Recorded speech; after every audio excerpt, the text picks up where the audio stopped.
Saudara-saudari yang terkasih, mari kita mengenal sejarah bulan September sebagai bulan Kitab Suci Nasional.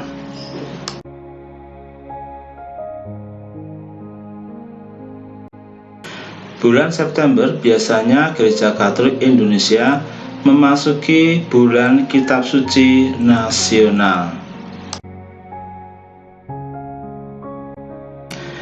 Pada bulan September telah dikhususkan oleh Gereja Katolik Indonesia sebagai bulan Kitab Suci Nasional. Di setiap keuskupan dilakukan berbagai kegiatan untuk mengisi bulan ini, mulai dari lingkungan, wilayah, paroki, biara, maupun di kelompok-kelompok kategorial. Misalnya lomba baca kitab suci, pendalaman kitab suci di lingkungan, pameran buku, dan sebagainya. Terutama pada hari Minggu pertama bulan itu, kita merayakan Hari Minggu Kitab Suci Nasional.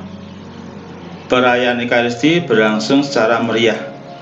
Diadakan perarakan khusus untuk kitab suci, dan kitab suci ditempatkan di tempat yang istimewa.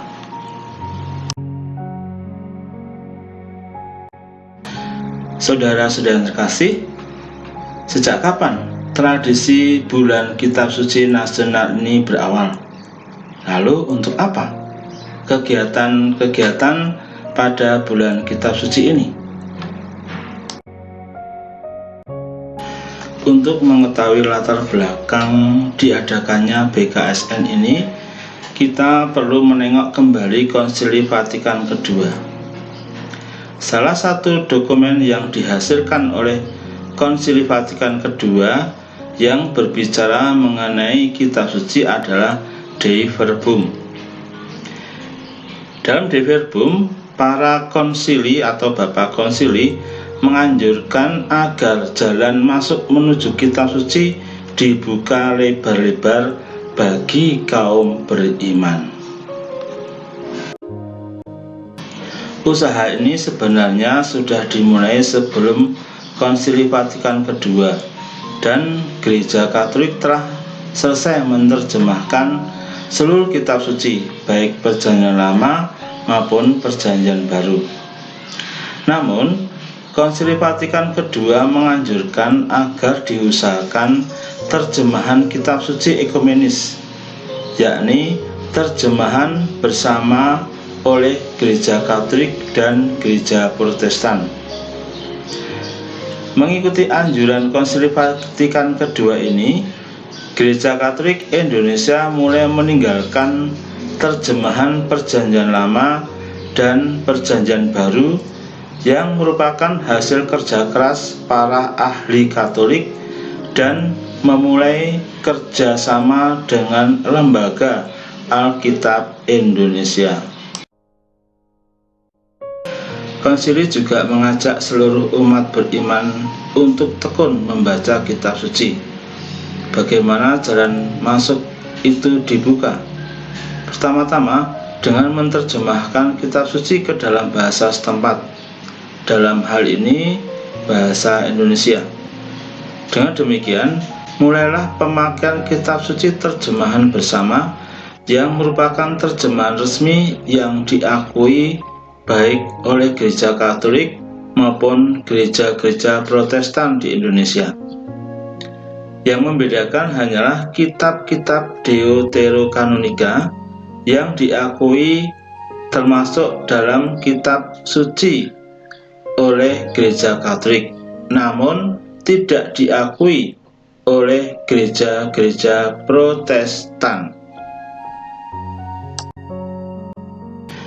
Kitab suci telah diterjemahkan ke dalam bahasa Indonesia, namun umat Katolik Indonesia belum mengenalnya dan belum mulai membacanya.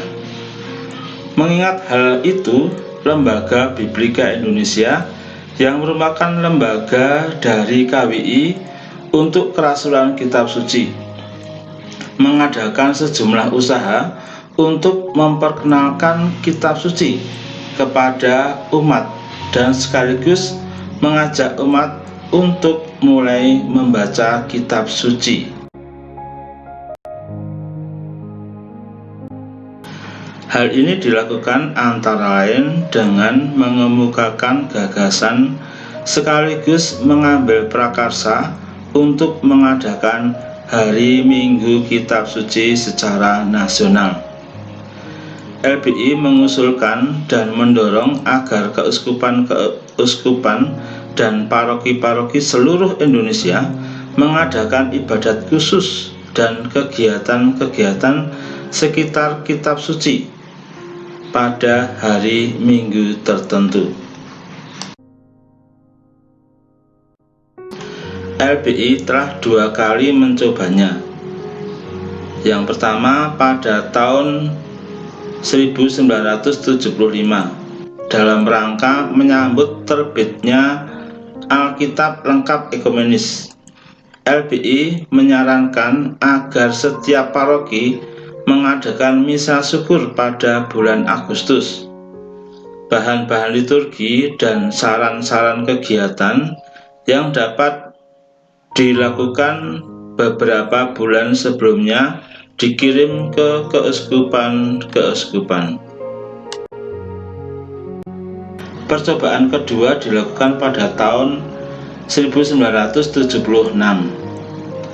Akhir Mei tahun 1976 dikirimkan bahan-bahan langsung kepada pastor-pastor paroki untuk Hari Minggu Kitab Suci tanggal 24 dan tanggal 25 Juli tahun 1976. Ditambah lampiran contoh pendalaman, pamflet, tawaran bahan diskusi, dan lain-lain. LBI meyakini bahwa HMKS atau Hari Minggu Kitab Suci harus diteruskan dan diusahakan dengan tujuan sebagai berikut. 1. Untuk mendekatkan dan memperkenalkan umat dengan sabda Allah. Kitab suci diperuntukkan bagi umat biasa, tidak hanya untuk kelompok tertentu dalam gereja. Mereka dipersilahkan melihatnya dari dekat, mengenalnya lebih akrab sebagai sumber dari kehidupan iman mereka. 2. Untuk mendorong agar umat memiliki dan menggunakannya.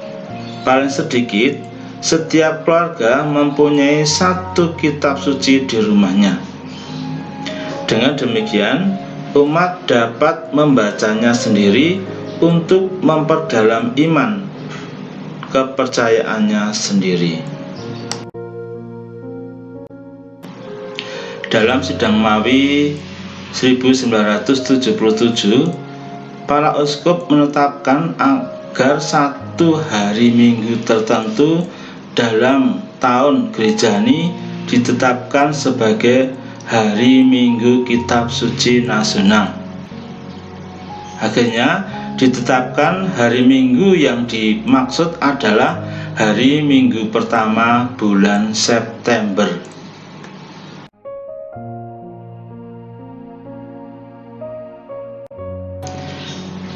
Dalam perkembangan selanjutnya, keinginan umat untuk membaca dan mendalami kitab suci semakin berkembang. 1 minggu dirasa tidak cukup lagi untuk mengadakan kegiatan-kegiatan seputar kitab suci. Maka, kegiatan-kegiatan ini berlangsung sepanjang bulan September dan bulan ke-9 ini sampai sekarang menjadi bulan Kitab Suci Nasional.